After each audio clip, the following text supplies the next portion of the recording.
Mic 1 2. Here, Mic 1 2. here, we're here. Two. Great, Tony. Good to have you around. And this time around, we're having this talk in the farm. Your farm. Karibu Now, sana. just a quick introduction: who Tony is, and probably what you do. And before we get to now know what farm is about. Okay. Thank you, Tony. Mic 1 2. Here, Mic 1 2. here. Kenyani.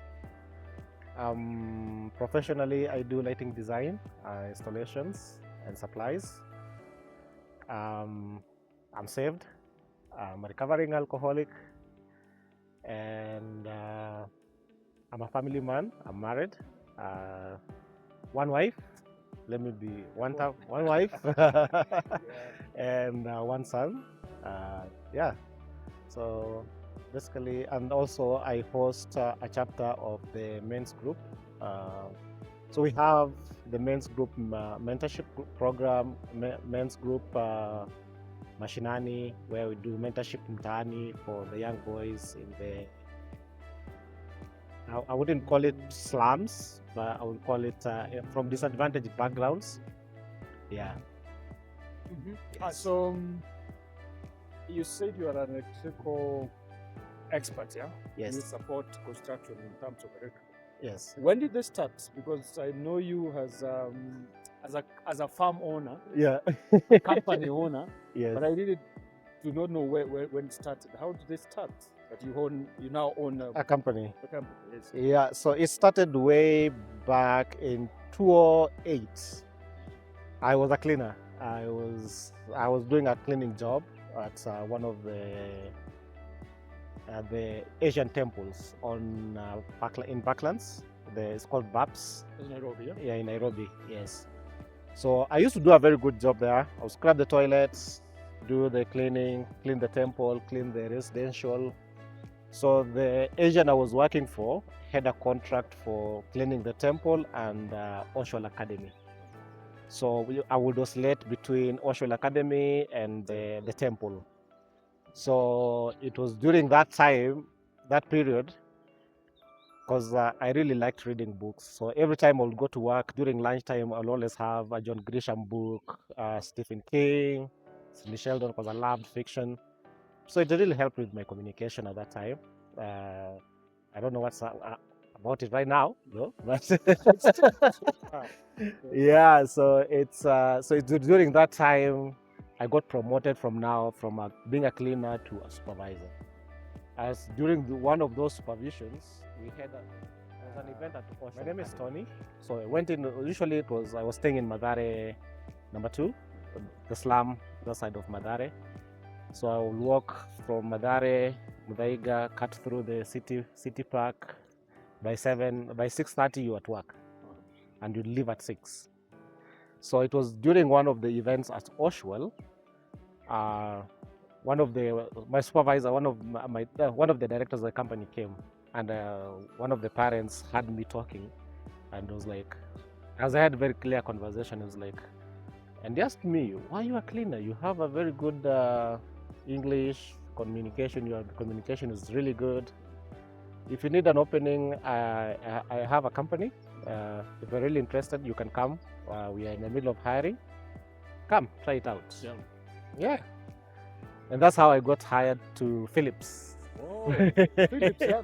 Yeah, the Philips bulb that lighting. you see, Yeah, the Philips lighting. Yes. Oh, Although now appliances. Philips apply. So it was Philips lighting, but now they sold off the Philips lighting to the Chinese. Now they are focusing more on medical equipment and communication.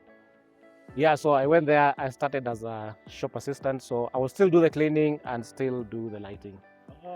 Yeah, but the thing I'm very good at and passionate about is customer service. So even as a shop assistant, I will come up as because they put me up in one of the Philips shops at Junction Mall.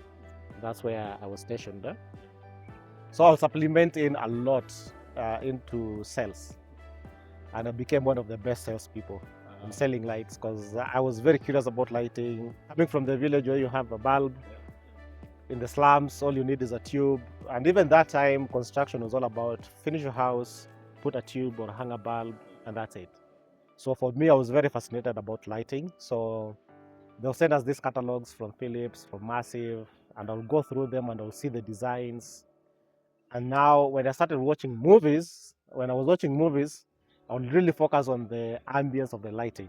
Like in the movies, in terms of the design and everything. So I really got intrigued by it. Huh. Yeah, so that's how I ended up coming from a shop assistant and cleaner, stroke cleaner, to now a full sales rep. Yeah, so but still shop based, so I wasn't going out until I started because I was getting a very good rapport with contractors who are coming, and I will look at their projects and I will recommend this lights and here and there. That's how I got known to be Tony Lighting. Wow. Yeah. Tony Actually, the company I registered is Tony Lighting, but then I changed it to electricals because now I wanted a little bit of a wider scope to serve the wider scope in the company, the clientele. Yeah, so that's how I landed up in lighting. Yes. But Yeah. there was a process, and then after that you shifted, and now you are employing people. Yeah. So I served Philips since 2010, 2011 September. Yeah, because that was a very epic moment for me. I remember it. Up to 2019. Yeah. So, but in between there, I started the company in 2015 as a side hustle because there were things that clients were asking me because I had created that relationship. People trusted me. They're like, if you're supplying the lights, can you supply me everything else? But Philips was not selling those things at that time. Yeah. So I would get the lights from Philips. Then I will go to Nyamakima or other electrical wholesalers and distributors and buy them, and then distribute and then supply as a whole contract. Yeah. So that's how I started up the side hustle. In 2018, that's when I quit. 2017, I quit Philips after they sold it off. So they were no longer that. But even before I quit that time, Philips will take us to these road shows, Cairo, Kuala Lumpur, Malaysia, to go see their lighting designs. We meet the lighting techs. That's when I came to meet the lighting designers. Yeah. Exposure. Exposure is that one really opened up my eyes. Yeah, to what was happening out there, vis-a-vis in Kenyan market. As much as the real estate was booming at that time, it was just starting at the booming real estate around 2014, 2013. That's when the real estate started booming in Kenya. Yeah. Something you mentioned about alcohol. That was.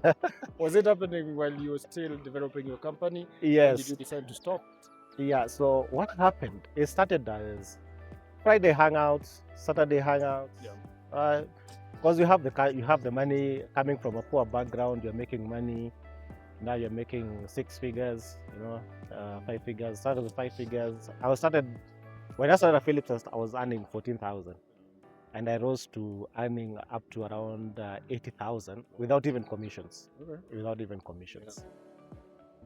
So even sometimes the commissions, because I will do projects and we'll get even up to 180,000. So the commission was more than. Yeah. And then to add on top of it, I had a side hustle. And side hustle, I'll probably make even double that amount. So I had a good cash flow. And that's when the things started creeping in. So it started out as normal, hanging out, drinking, friends. Before I knew it, I was spiraling down. Yeah. Because you have